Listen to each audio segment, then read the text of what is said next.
Nakabawi na nga po ang OKC Thunder sa kanilang preseason game laban sa Charlotte Hornets. 122-116 na rason bakit meron silang 2-1 record sa preseason. Dahil yan sa unti-unting paglalaro ng ilan sa mga player, lalo ang MVP na si Shai Gilgeous-Alexander na nakapag-debut game sa pagtatala ng 16 points, 5 rebounds sa loob ng 20 minutes. Sa kabila ng limitadong playing time, hindi pa rin kinakalawang ang galawan nito. Nagiging unstoppable pa rin sa opensa, sa tulong na rin ng kanyang mga kakampi na sina Isaiah Joe na merong 19 points at si Aaron Wiggins na merong 11 points off the bench. Kaya isang magandang sinyalis yan na sapat ang scoring sa bench sa kanilang gagawing pagdepensa ng titulo. Bukod dyan, may lumabas rin namang balita na habang papalapit ang regular season, sunod-sunod na rin namang maglalaro sa kanilang lineup ang ibang mga star player ng team kagaya na Chet Holmgren at si J-Dub. Samantala, simula nga po nang i-anunsyo ni LeBron James na hindi pa siya magre-retiro sa NBA,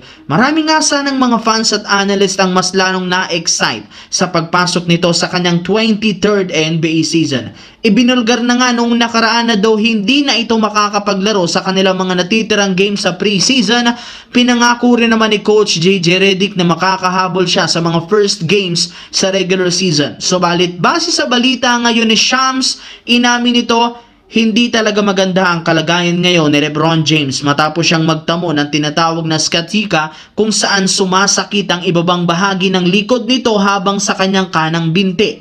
Dahil dyan, inaasahan na mawawala siya ng at least 3 to 4 weeks o isang buwan na rason bakit hindi siya makakapaglaro sa opening ng regular season kontra sa Golden State Warriors. Kaya mapipilitan ng Lakers na maghanap ng bagong player na pansamantalang papalit sa kanyang starting position. At ayon sa balita, posibleng piliin dito si Jake LaRavia bilang starter since meron nga itong size at opensa na kayang tapatan ng naiaambag ni LeBron James. Sa kabilang banda, kung inyong ang matatandaan, isa si Kel'el Ware sa mga player ng Miami Heat na nakasama sa mga lumabas na trade rumors nitong off-season.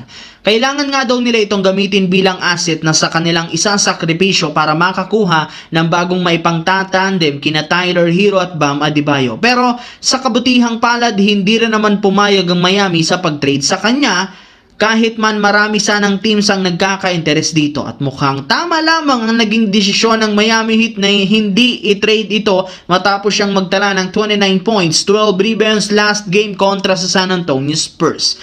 Ipinakita nito napakalaki ng kanyang potensyal bilang isang sentro sa kanyang naging performance. Kaya hindi talaga siya pwedeng bitawan ng Miami, lalo pat kailangan nga po nito ng gabay at experience para maging isang ganap na superstar center na magdodomina sa liga. Ito rin naman ang pinakanababagay na sentrong dapat itandem kina Bam Adebayo at Tyler Hero sa mga susunod na taon.